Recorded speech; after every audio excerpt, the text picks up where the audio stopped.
dealing with, and that's what we want, is have that. I mean, we're all working together here, and gives them a human contact or somebody they can know and meet and talk to. But and I think that was a great touch to the event. I thought it was. You're absolutely right. You get a chance. Look, we're all used to voicemail and dealing with computers on the phone and all this sort of thing nowadays. But they got a chance. Hey, you're so and so, and I'm going to write your phone number down. Well, it's always better when you pick up the phone and call somebody. You can visualize who you're talking to, and you know it makes it better. And that's what we want. Is we're there to serve the people, and that's what it's all about. I thought the presentation was done very, very well, and I was very pleased with it. I think it was comprehensive, covered all the things we wanted to say, and wanted to tell the people about where we are as a city. And we start our year on October 1st, and it gives people the opportunity to see where we are now and where we're going to go in the future this year, and on further into the future. We need to look out beyond this year, but look out for the next 5-10 years too. Where we're going to be as a community. I think the best thing you can do is tell the people what you're doing and what you're thinking about and where you're going, and then you get the feedback from them, because it's their city, and they need to tell you what they want and how we're doing. Tell us how we're doing. So, what feedback did you get there that night and since then? The main thing I've heard is people were very pleased with the presentation and the amount of information we had.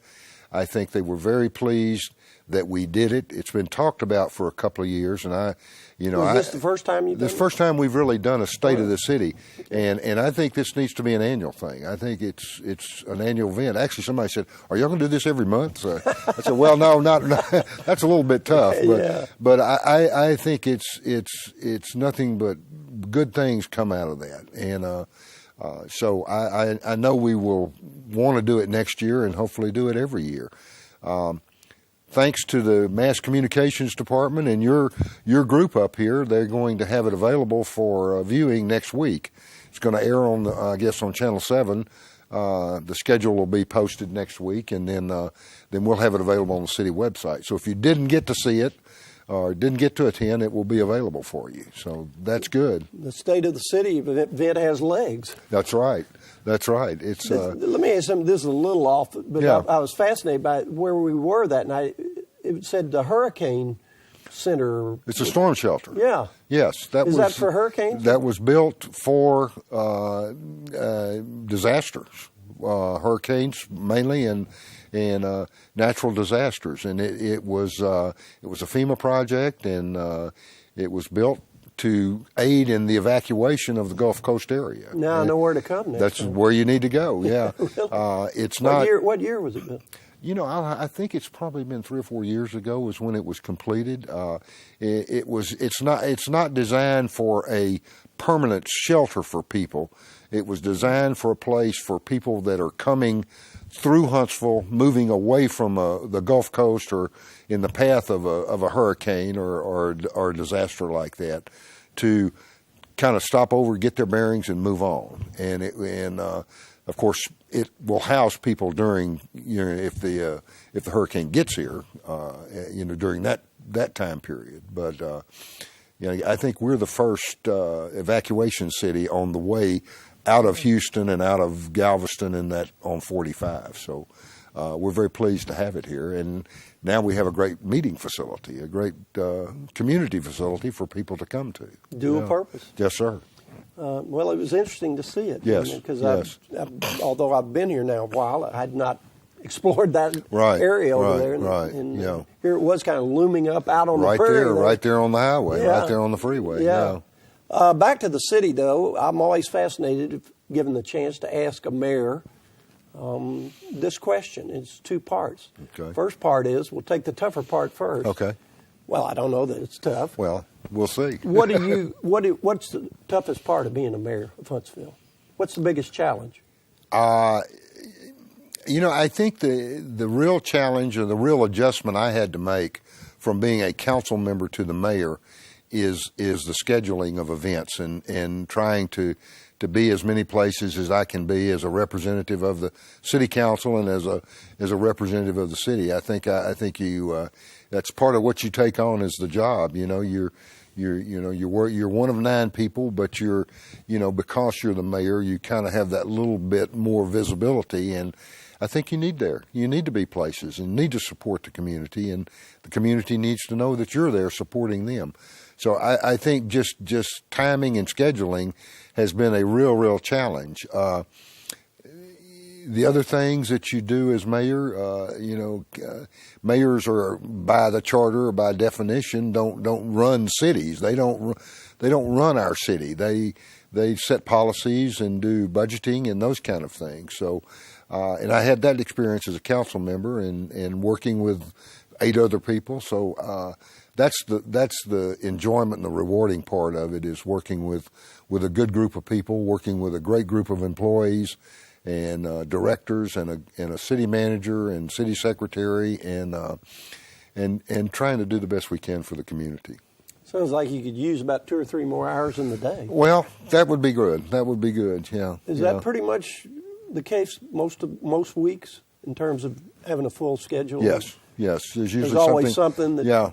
Is that usually at night or during the day or both? Both. It just depends. It just, whenever the demand comes and people want the mayor there, or ask for the mayor, so you go. And that's just, how do they do? They just call your office? They call the city secretary and say, we'd like to have the mayor come out and say a few words or just be present. And that's fine. That's what they should do that. And I should be there because they're all part of this community. And so many of them are doing a lot of good things in this community, and they need to be thanked and they need to be appreciated because, I think we as a community, I would match us in the volunteer work and the amount of service that people do in this community with any community around. I think it's unbelievable what we have going on in this community is day to day, just countless number of people out there doing good things for people in the community and for the community. Yeah. Well, yes, that's terrific that you've got that relationship with the citizens here. Right. People sometimes ask me, because I have had a career in public service, they ask me what led me to that, why get involved, and I'm not sure I've got an exact answer to that. I guess my instinct led me to it. Yeah.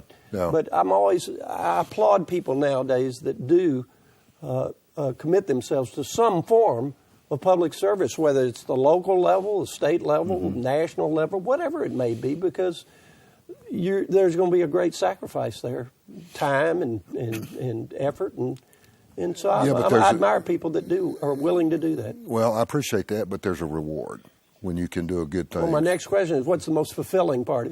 The most fulfilling part of what I do or what I experience as a part of a city council, as a part of a city government, are the things we do that I think are important to this community for the long term. That's the real reward for me.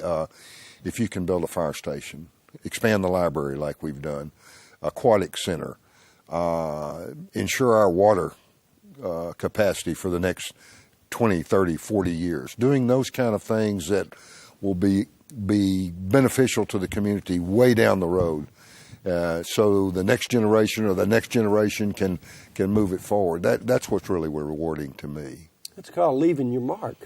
Well, that's what I think you have to do that. I think you can deal with the day-to-day problems and the potholes and the the stop times and the traffic and the water bills and all those things, but I think you have to look beyond that and work for the future too, where the city's going to be 20 years, 30 years from now, and you can do those things now.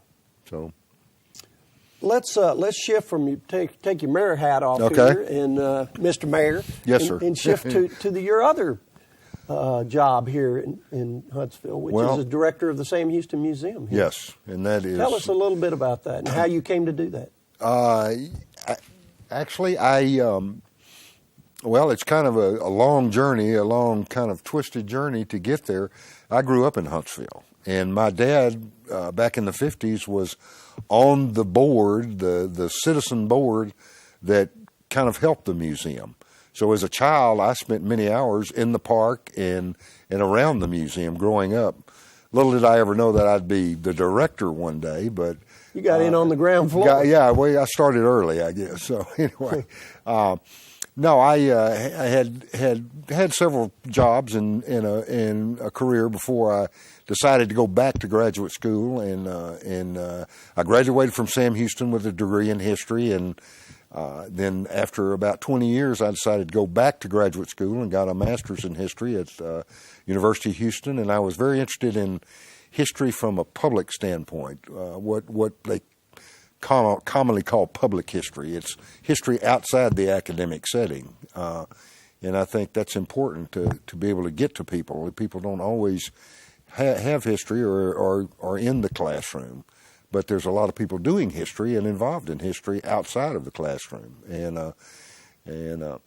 so I did an internship at the museum here, and fortunately a job opened up, and I accepted it. And I was in the education department, and then I became curator of collections over all the artifacts and the manuscripts in the historic building. And then when the previous director retired, I became the director. So it's just kind of sometimes things just kind of work out. It's the way life works, and you don't worry. You just go with the flow. Just go with it. Yeah. Before our time runs out, I want to get you to talk a little bit about the museum today. Sure. And kind of what y'all offer there. And right. if somebody out there is watching this, might want to visit, what they would encounter there. Well, we are many things. I think the terminology museum, in people's minds, they have a vision of a building with a lot of displays. We are much, much more than that, in the sense that we're located on 15 acres of the original site that Sam Houston owned when he lived here in Huntsville. And let me just jump in. Yeah. If anybody out there might not know, what's the address of the museum? Well, it's 1836 Sam Houston Avenue. There you go. Conveniently, that's the day Texas became independent. so we claim that address. Yeah. We have we're 15 acres. We have a traditional what are your museum. Hours? 9 to 4:30, Tuesday through Saturday, noon to 4:30 on Sunday. Monday, the museum and the building is closed, but the grounds are open to the public. So we're there 7 days a week, and we have a park. And it's in a beautiful area there. It's wonderful. Yeah. It's a jewel. It is. Some really brilliant people and really smart people got it set up there just a little over 100 years ago, and it's still there, and it's a great thing for this community. Yeah. Well, I'm I just hope a lot of privileged people to that be a haven't part had of the it. chance to visit will. Yeah. Well, we'd love for them to come by. We'd love come see us.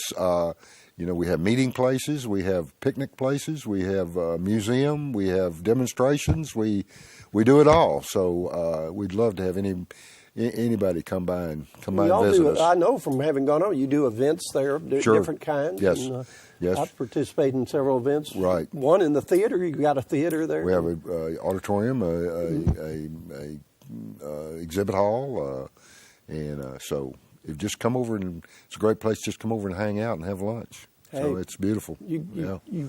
I'll be there. Well, good, great. We're out of time today on City Spotlight. I wish we had about 30 more minutes with Mayor Mac Woodward here, but that's television where you have certain constraints. But I hope our audience today has learned something about our city and about the Sam Houston Museum. That, I hope so, and I appreciate you. You gave us an insight on. I appreciate you doing that, and if we can do anything for people at the city, answer their questions, we want to be open and available. So let us know. There you go.